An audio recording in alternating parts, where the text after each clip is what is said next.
Amables televidentes, bienvenidos a Matemágica por el canal local San Rafael Televisión. Hoy estamos dándole un saludo muy especial a nuestro patrocinador, el estadero Yacutur, en el kilómetro 6 de la Vereda La Rápida.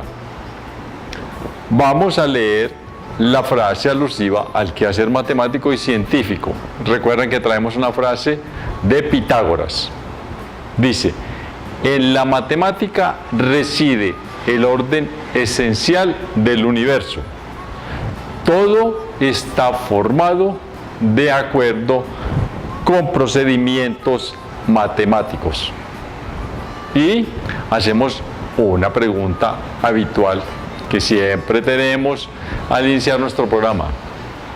La pregunta hoy: ¿qué relación hay entre lógica y matemática?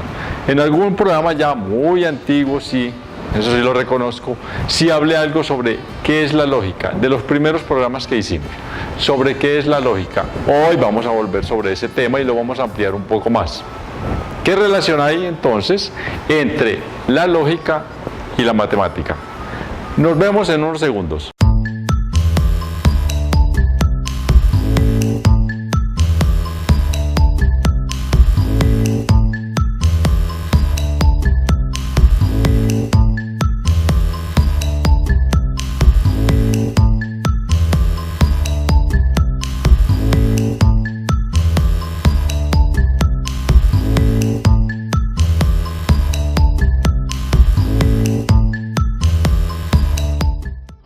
Amables televidentes, en nuestra sección de biografía hemos venido haciendo es un tema bastante largo el que hemos traído sobre la biografía de Fermat, porque Pierre de Fermat, que se graduó como abogado, hizo una cantidad inmensísima de aportes a la matemática. Veremos también que este señor Fermat hizo una cantidad inmensa de trabajos que se relacionaban también con los trabajos de René Descartes. Ellos eran contemporáneos, ambos franceses, y a veces tuvieron algunos líos por la autoría de los temas, por la autoría de los descubrimientos. Eso lo veremos más adelante, porque de lo que quiero hablarles hoy es de que este señor, igual que René Descartes, jugaba, pero jugaba muy en serio, jugaba matemáticas muy en serio. Tan en serio que él logró hacer varios descubrimientos y comenzó a hacer descubrimientos hacia el año de 1629. Hizo los primeros aportes reconocidos en matemática. René Descartes y Pierre de Fermat inicialmente era como una costumbre muy extraña, quizá de toda la época, no publicar mucho sus trabajos, no por egoísmos, por nada especial, sino como que era que también, digamos que la imprenta recién estaba inventada. La imprenta llevaría por ahí, no llevaba ni siquiera, llevaba por ahí 75 años más o menos. Entonces ellos tampoco se preocupaban porque no era como la preocupación, ¿cierto? No era como hoy, que se puede editar de muchas maneras.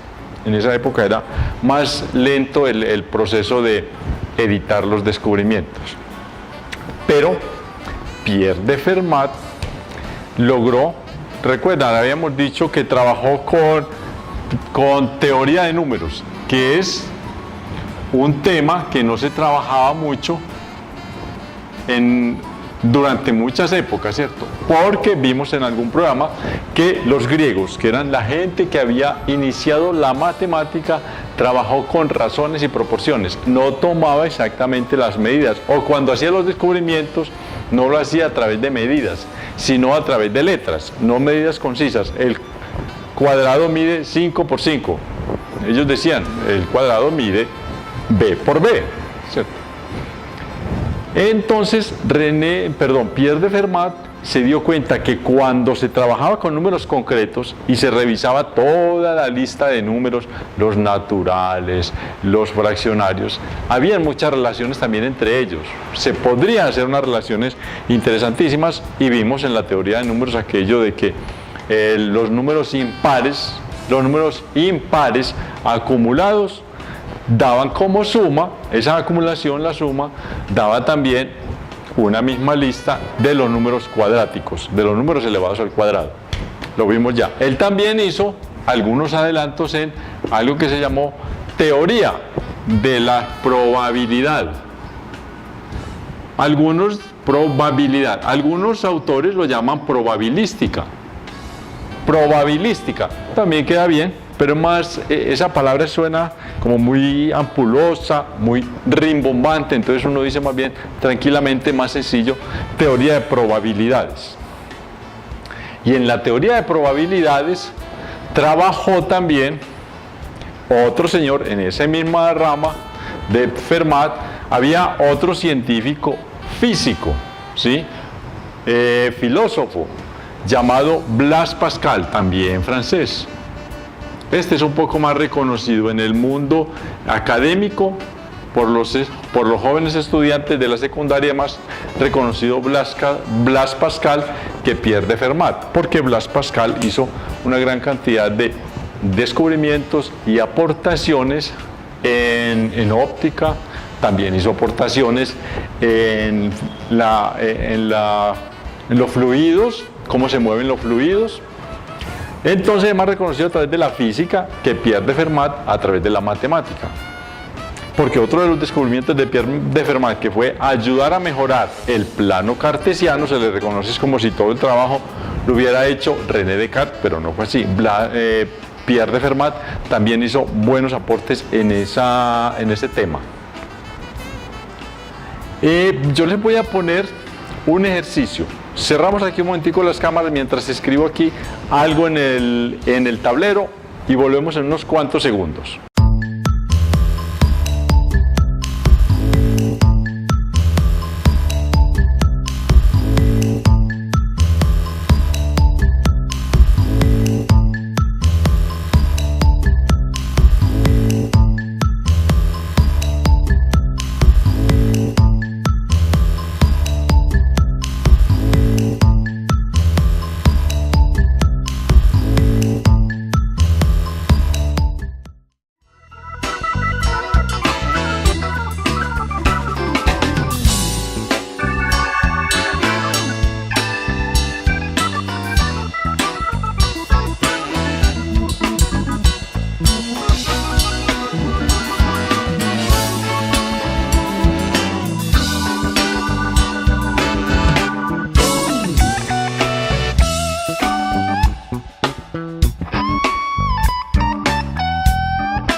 Amables televidentes, hicimos un corte pequeño para, mientras yo hacía aquí hacía un esquema, y estos son, tienen que entender lo que les voy a decir.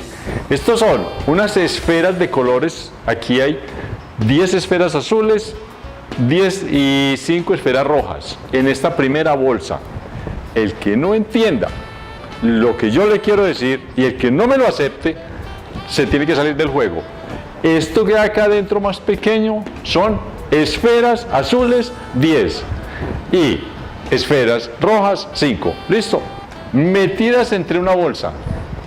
El que no acepte eso se tiene que salir del juego, porque esto, no, para que lo entendamos con otro capítulo que hemos hablado mucho sobre la capacidad de abstracción. Esto que es un esquema me permite a mí entender una realidad.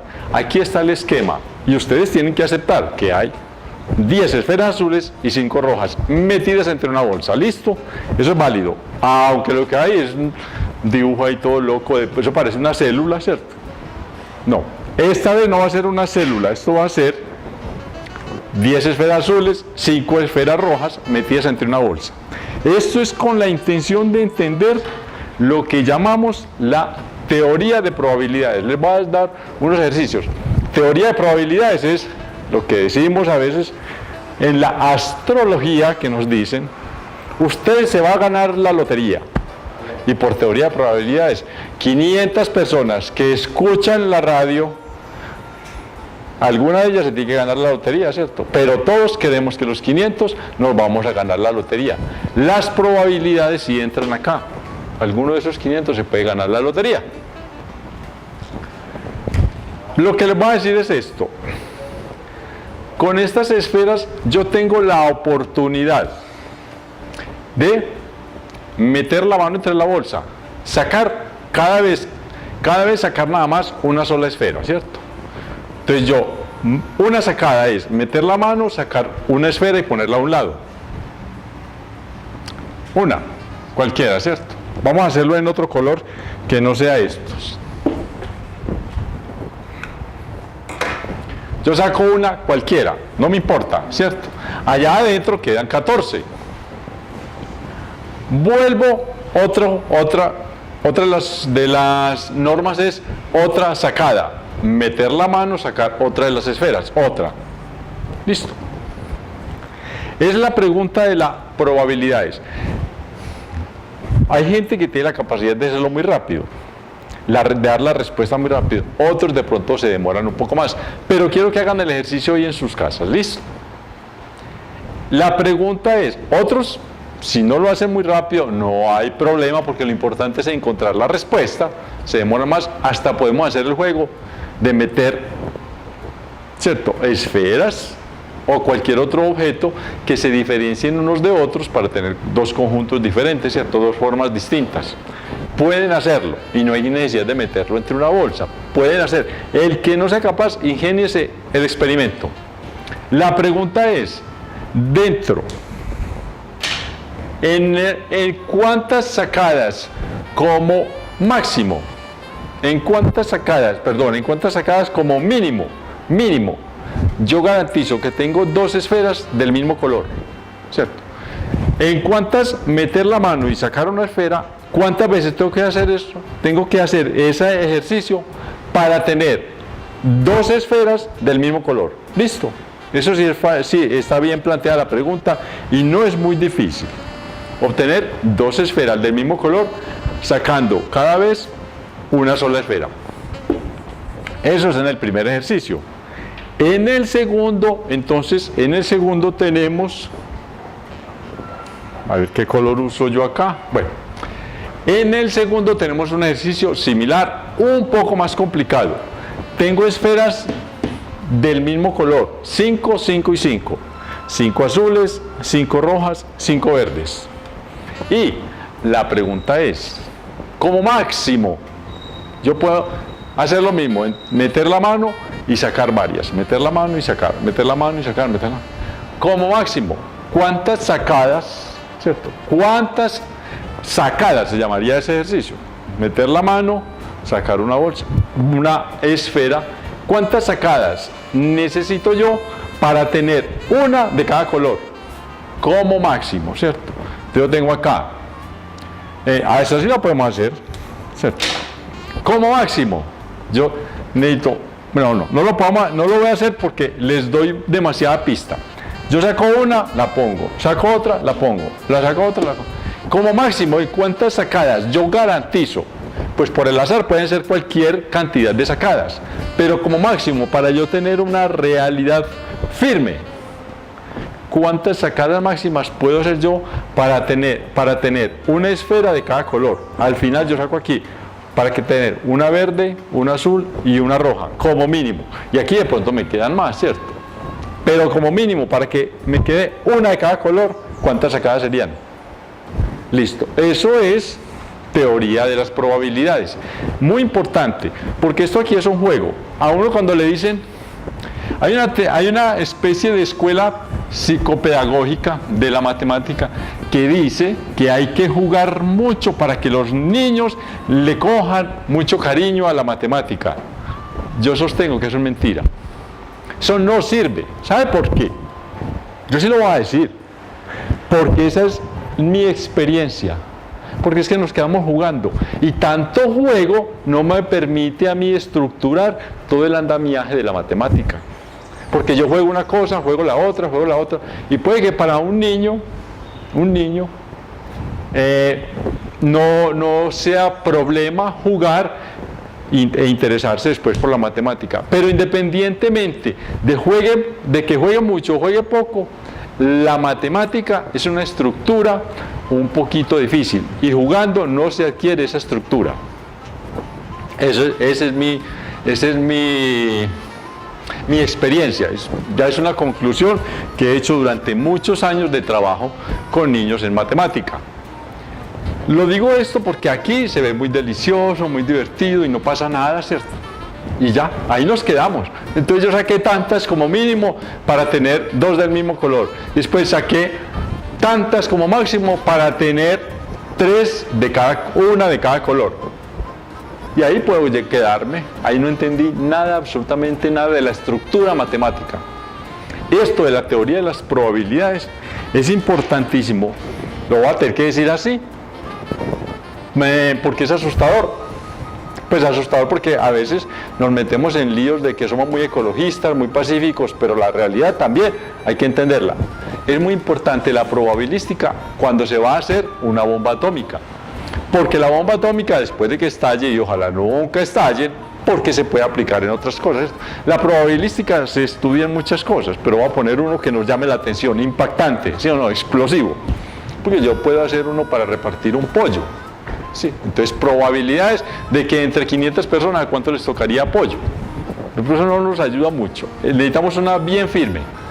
Porque antes de que la bomba atómica estalle, hay primero un explosivo, una explosión pequeña, que me permite a mí que 2 átomos se choquen. Entonces yo tengo que, en una cámara pequeñita, ¿cierto?, poner átomos en este caso son de materiales radiactivos, los tengo que cerrar bien para que las probabilidades se aumenten y que como ellos están moviéndose unos con otros, en qué momento de verdad se choca uno con otro y hacen una pequeña explosión, y esa pequeña explosión permite que otro esté por ahí más cerca y también haga la explosión. Cuando se hace una explosión de este con este, este con este, este con este, ese detonador inicial revienta más duro y hace reventar la bomba atómica. Entonces antes de tirar una bomba atómica hay que tirar una bombita atomiquita. De eso se trata. Bueno, eso se hace con probabilidades. Entonces tienen que saber cuántos átomos deben encerrar y en cuánto volumen para saber en qué tiempo debe estallar. Porque si usted, como en toda bomba atómica, en toda explosión, la estalla antes, le estalla en la mano. Entonces hay que saber que no le vaya a estallar en la mano, hay que lanzarla un poco lejos, entonces hay que tener un tiempo de detonación. Eso hay que calcularlo. Eso es por las probabilidades, la teoría que descubrió nuestro querido amigo Pierre de Fermat con su querido colega Blaise Pascal.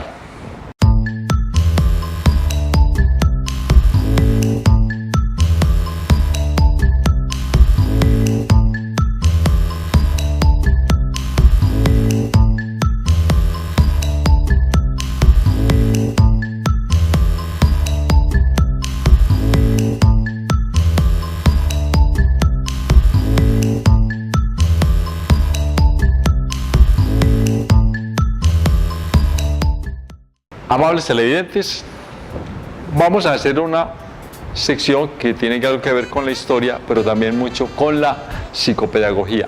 Cómo se maneja la matemática desde el punto de vista de los descubrimientos. Esa cadena que hacemos, que hacen una gente muy inteligente a la que tenemos que agradecerle, porque si no fuera por ellos, hoy no tendríamos celulares, así de sencillo, que nos fascinan los celulares. A mí me fascina. Yo trato de no quedarme muy pegado al juego y al juego en el celular. Lo utilizo de verdad para cosas lo más importante que se puede. Pero si no fuera por todas estas cosas que algo de lo que vamos a ver hoy, no tendríamos celulares. Y aunque las personas muchas renieguen de la matemática, tenemos un mundo mejor desarrollado y puede que muy criticable lo que nos está ocurriendo que hace 100 o 200 años. Tenemos más acceso a la cultura y al conocimiento gracias a que un señor, sin saber por qué, dijo unas cosas y el otro señor las mejoró y el otro las destruyó porque encontró otras mejores, en fin. Les voy a contar hoy de cómo se fue haciendo algo relacionado con los números y con la lógica, relacionado con nuestra pregunta inicial. El primer matemático que vamos a ver se llamaba Frege.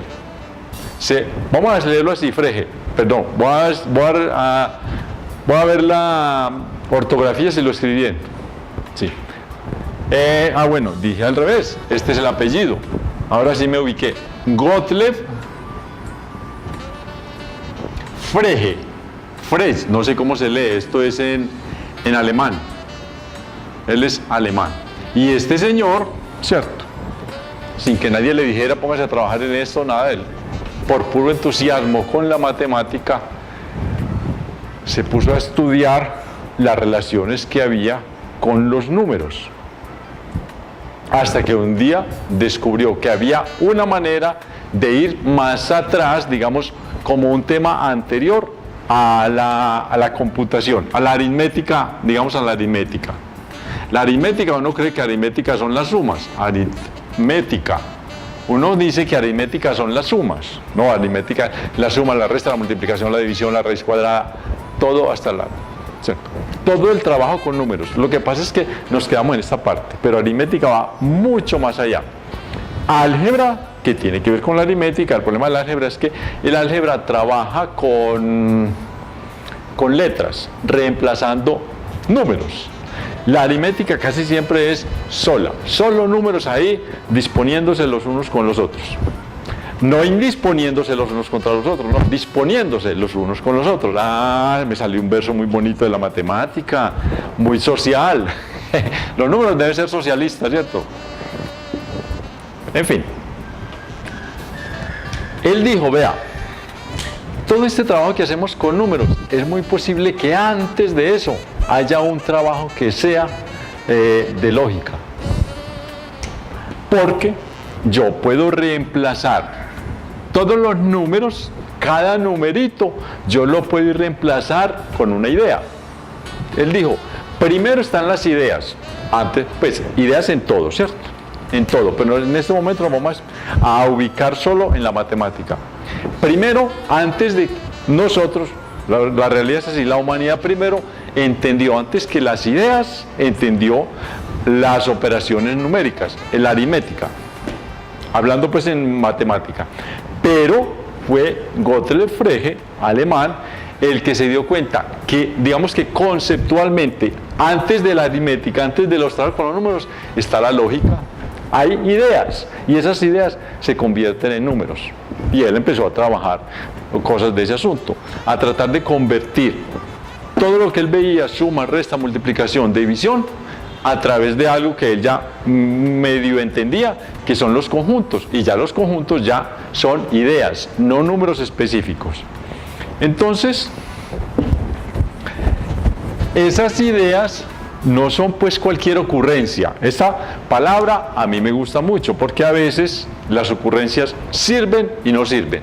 Entonces, una idea no es una ocurrencia, ¿cierto? Las ideas que traía Gottlieb Frege eran, digamos, inicialmente ocurrencias, pero se volvían ideas porque concordaban con la realidad. Concordancia con el entorno, con el mundo real, con lo que se está viendo.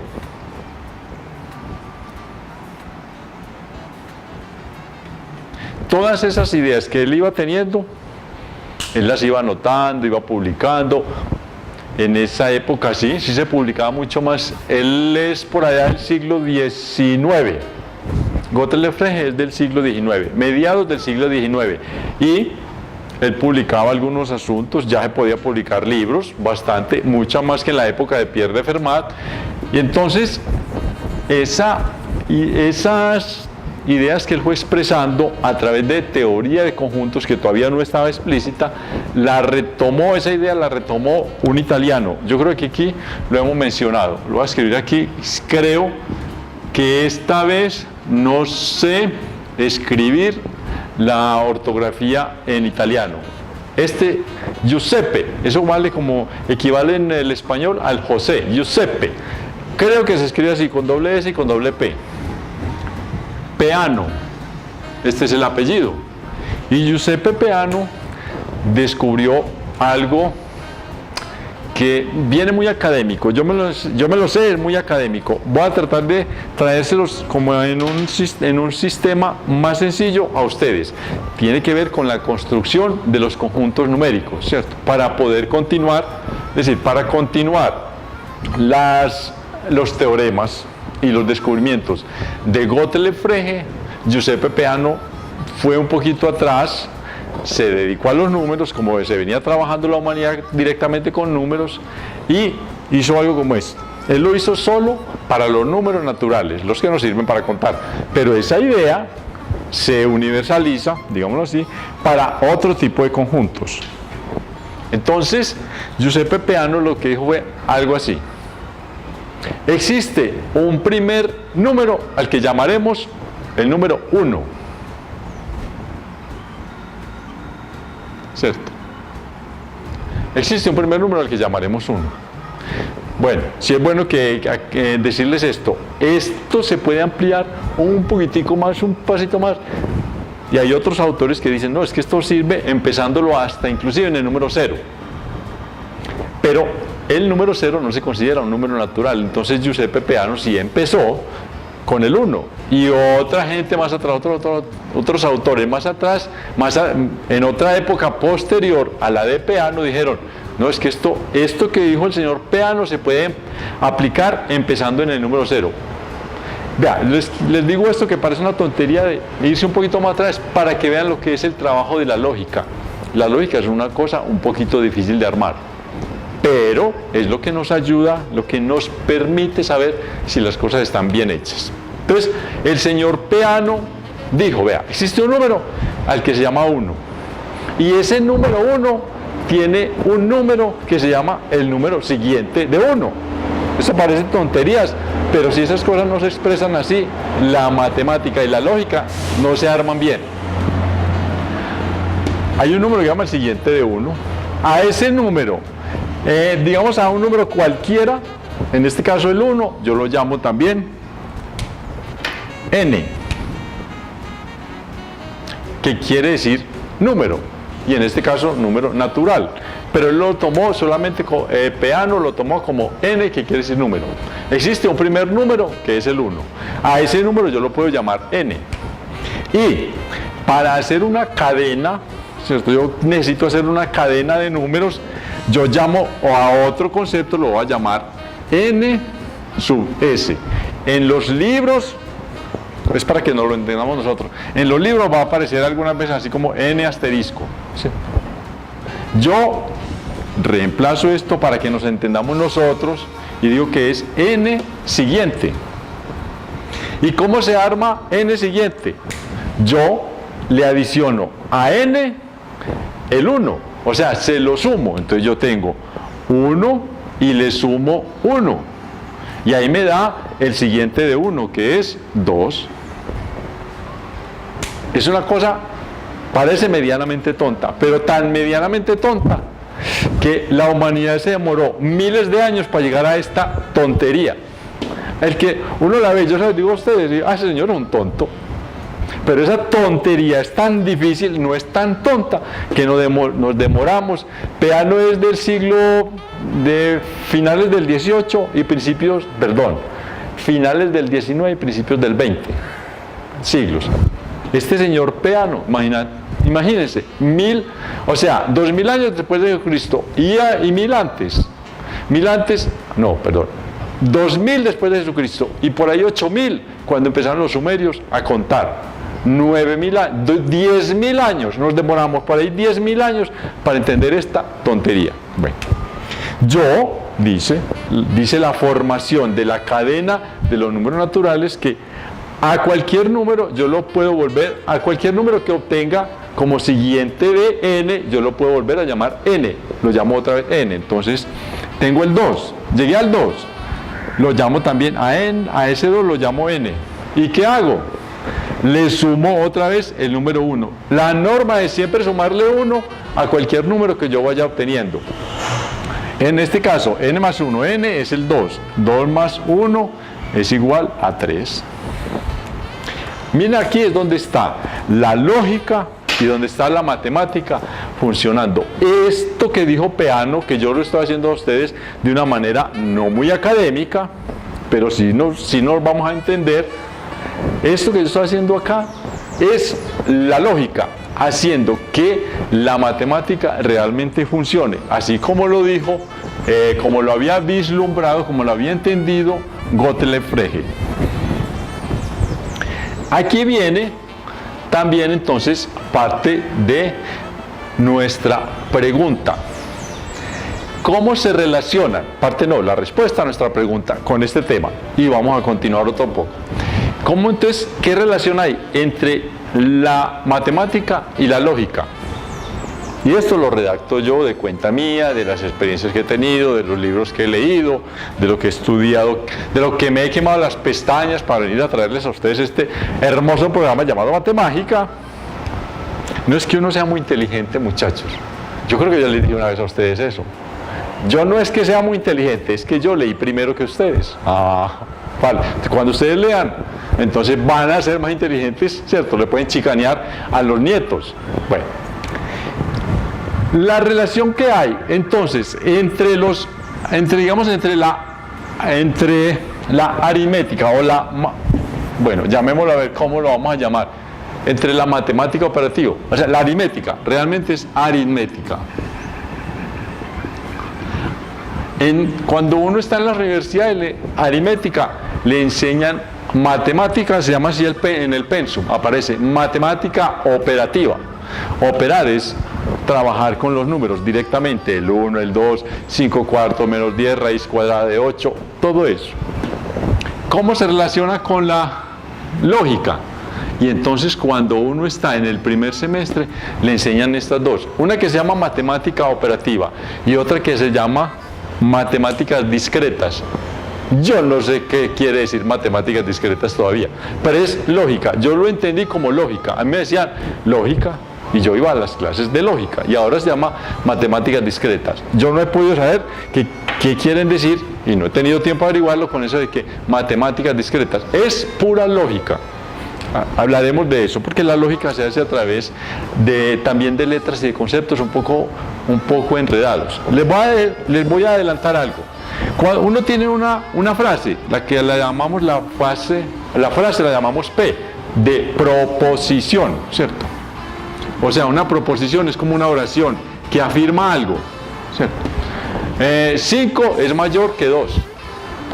Y 5 es mayor que 2. Yo puedo hacer algo, ¿cierto? Y negar esa proporción, 5 mayor que 2. Y yo puedo decir, 5 no es mayor que 2. Aunque estoy diciendo una tontería, yo puedo hacerlo. Entonces yo digo, 5 es mayor que 2. Yo puedo negarlo, yo puedo negarlo, pero no lo puedo demostrar. Yo digo, 5 no es mayor que 2, entonces utilizo este símbolo. Se lee más o menos, no 5 mayor que 2. Yo digo, no 5 es mayor que 2. Y la I se hace así. Y 3 es menor que 4. Lo que yo les quiero decir, antes de que pasemos, me les estoy adelantando a un tema más adelante, es que yo en lógica, en la tal lógica proposicional, o en la lógica simbólica, o en las matemáticas discretas, yo estoy utilizando este tipo de símbolos. El no, el y, el o, el sí, entonces, esta sí es muy conocido, ¿cierto? El entonces, si una cosa, entonces la otra. esto es lo que tiene que ver con la lógica. Todas las cosas, lo mejor que se puede hacer para entender la lógica es a través de la matemática, porque la lógica a través de la filosofía es muy enredada y la lógica a través de la literatura peor, pero a través de la matemática se hace mucho más fácil de entender. Esa es la relación, que a mí la lógica me permite asegurarme de que lo que yo estoy diciendo con los números es válido. Cualquier propuesta que yo haga con números tiene que estar respaldada por la lógica. Esa es la relación que hay entre la aritmética y la lógica. Después viene, hablando pues de esta historia, ese sí lo hemos visto acá, un señor llamado, ya lo vimos aquí, hicimos la biografía de él, yo sé que lo van a recordar cuando lean aquí el título, el nombre. Vamos a escribirlo completo, el nombre. Como Jorge, no como Gregory, no. Porque esto a veces parece como si fuera de Gregory, no, es de Jorge. Georg, en inglés sería George, con una E al final, George, no. Es así, Georg Cantor. En alemán, en Alemania, también alemán, llevamos ya un alemán, un italiano, otro alemán. Pero Georg Cantor trabajó mucho después haciendo la lógica y hablando de las teorías de conjuntos, ¿recuerdan? Él fue el que terminó con problemas de demencia, porque los amigos no entendían lo que él estaba haciendo y cuando no entendían lo chiflaban, lo molestaban y él no podía entender que por qué los amigos en lugar de colaborarle a entender lo que él estaba haciendo, lo que hacían era fastidiarlo, incomodarlo y hasta acusarlo de cosas que no venían al caso. Entonces, Georg Cantor trabajó con la teoría de conjuntos. Ahí sí mejoró todo lo que traían Peano y Gottlieb Frege. Hizo la teoría de conjuntos. La teoría de conjuntos es, pues, vamos a hacerlo, a tratar de entenderlo entre nosotros. Si yo digo, los números naturales son 1, 2, 3, 4, 5, ya lo saben, ¿cierto? Yo tengo un solo número de lo natural, lo escojo. Y digo, el 1 pertenece, este es el símbolo en lógica de la palabra pertenece a los números naturales, ¿cierto? El 500 pertenece a los números naturales. Este es el símbolo de pertenece. Pero si yo digo el un medio no pertenece a los naturales.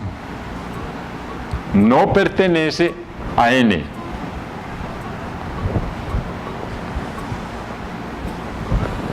Y un medio sí pertenece a Q, que son los fraccionarios.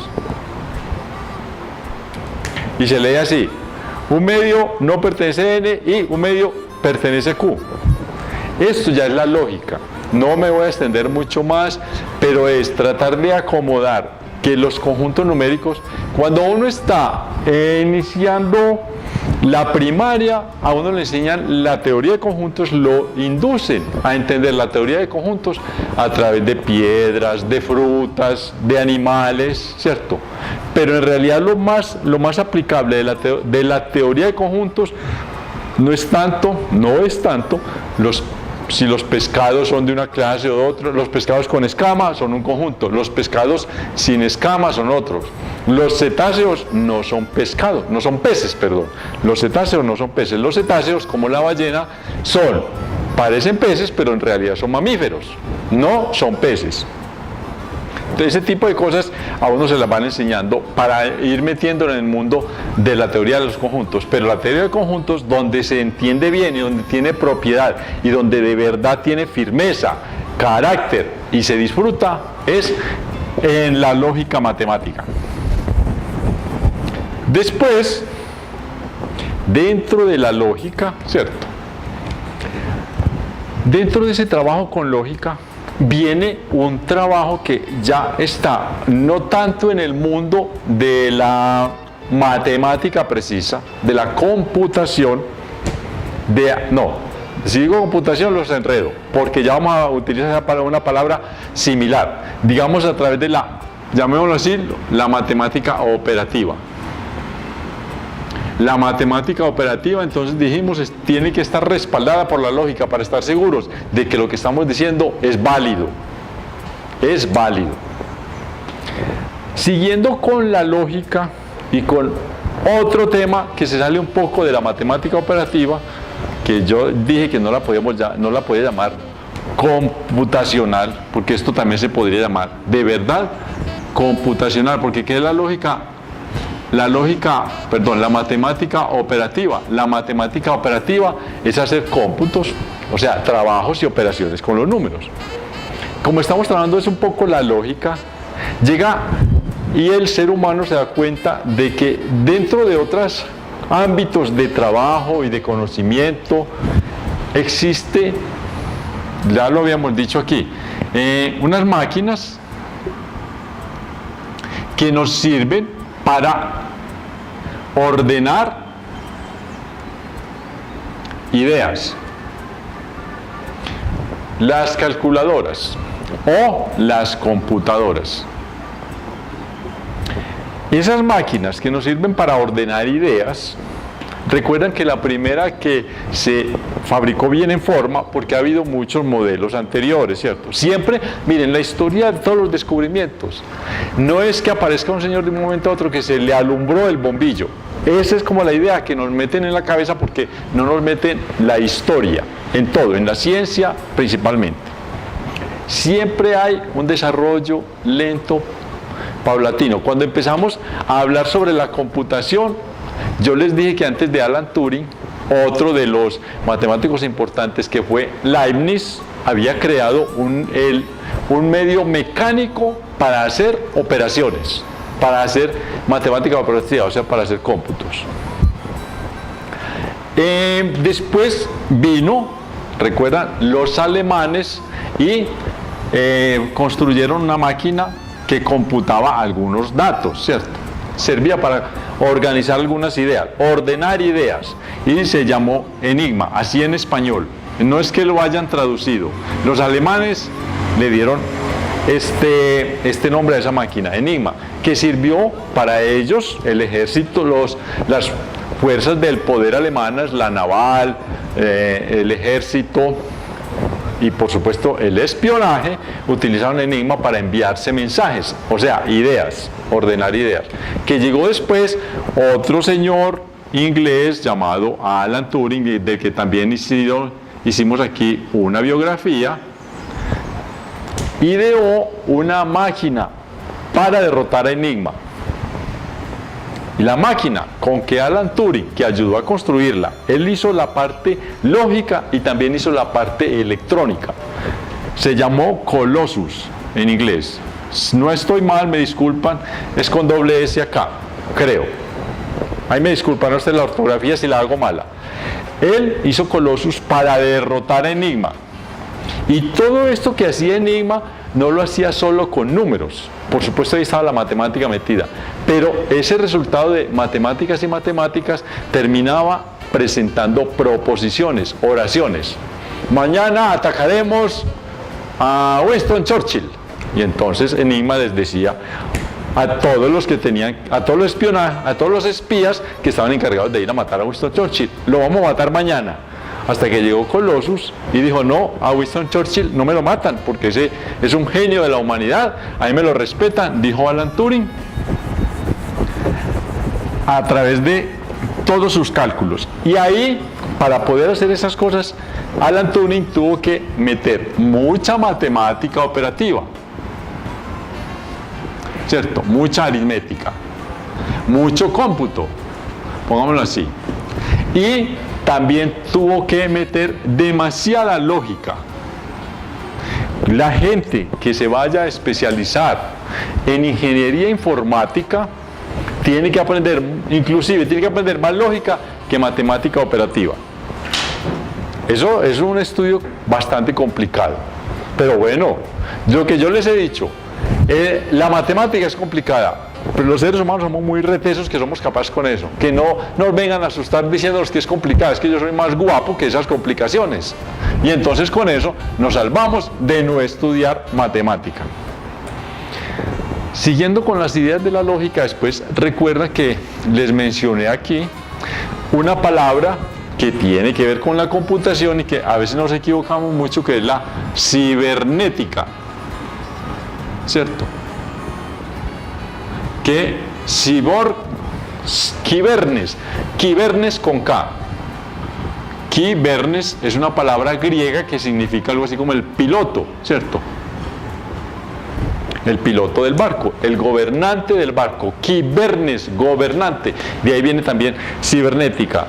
Y uno de los que más habló con mucha propiedad, una persona muy inteligente, era de apellido Wiener, se me olvida aquí el nombre, pero yo lo voy a pastelear, claro, se llamaba como uno de mis profesores, Norberto. Este se llamaba Norbert Wiener. Norbert Wiener nos habló mucho sobre cibernética y él nos definió bien de qué se trataba la cibernética, porque Hollywood nos ha hecho equivocar, nos dice cyborg es estos robots tan bonitos que hacen una cantidad de cosas en favor o en contra de la humanidad. Y entonces nosotros tenemos aquí la idea de que cibernética tiene que ver con computadoras y con robots. Si tenemos la idea de que cibernética quiere decir robots, por cyborg, que esa palabra la acomodaron mucho en Hollywood para hacer películas y llamar la atención. Pero en realidad, y hay algunos muy pocos, en realidad son muy pocos la gente que dice cibernética, cibernetes, también tiene que ver con la computación. Compu y digamos androide. Porque es que robots en español a veces suena muy loco para no decir en el plural. Robots tampoco como que cuadra. Entonces nosotros acá decimos androide, que tiene que ver con la computación, la cibernética, con la computación y con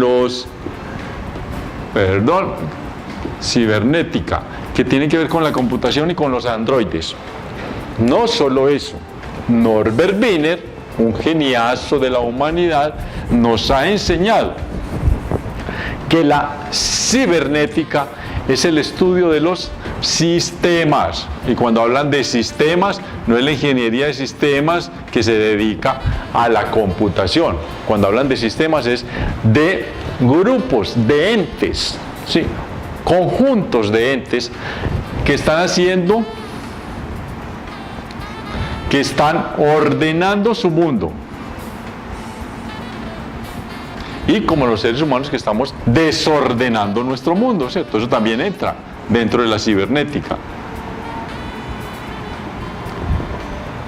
Los sistemas, ellos interactúan. Entonces también la interacción, ordenar y desordenar el entorno, esto tiene que ver con la interacción de unos sistemas o de unos grupos. Interacción. Unos conjuntos, unos grupos, unos seres interactúan con otros grupos de seres y forman unos sistemas. Y cada vez que uno va ampliando la visión, hay más cantidad de sistemas armando sistemas cada vez más grandes. El sistema, el planeta Tierra es un sistema. ¿De qué? De entes, de seres que están interactuando unos con otros. Ahí entramos nosotros. Entonces, los sistemas tienen que trabajar también mucho la lógica. Porque si no entendemos la lógica, no entendemos cómo interactuamos unos con otros. Y aunque todavía no hemos llegado ya a través de la lógica, aplicarle la lógica a la biología, por eso es algo en lo que se ha estado trabajando tratar de ver cómo la biología la ponemos un poco más sistematizada, igual que se hace con los números. Eso es demorado, es lento, pero hay investigadores en eso. Muy difícil, pero allá se está entrando en ese mundo. Eso también tiene que ver entonces con la lógica. No, yo creo que por ahí hasta aquí queda nuestro tema sobre la psicopedagogía, que tiene que ver con la lógica, con la matemática y con la mente comprendiendo el entorno. Amables televidentes, el tema era demasiado extenso, no me alcanzó hoy, pero la parte que nos quedó pendiente sobre computación, sobre cibernética, la dejamos para la semana entrante. Nos vemos entonces. Un saludo muy cordial. Dentro de 8 días estaremos acá nuevamente. Chao.